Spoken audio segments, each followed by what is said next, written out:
dapat ulo mo, pinag-quit ka na, ayoko! Nag-quit na damay mo, pag-quit ka na, ayoko! Sinasabi na ng utak mo, quit ka na, ayoko nga eh! Ulit mo! Oh. Ladies and gentlemen, in summary and in ending, the flight ahead, ladies and gentlemen, it could be uncertain. It can be long, it can be short. It may be smooth, or it could be full of turbulence. But there will be moments of rapid ascent and sudden drops. There will be storms, yung bagyo, unpredictability yan eh. Hindi naman natin lahat ma-control. Minsan nga, nade-delay pa ang flights. Minsan, nagre-return pa. Nasa meter ha, papunta sa destination, sabi, zero visibility, pababalikin ka eh.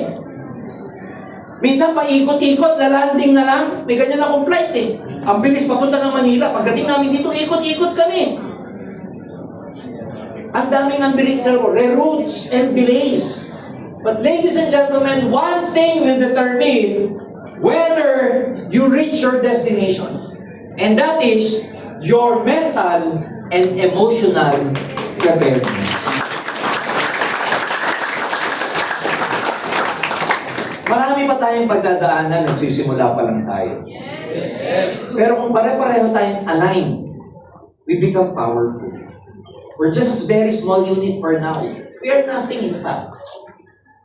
But if we remain on course, undisturbed, not distracted, knowing our final destination, we keep our flight path, we trust our pilot.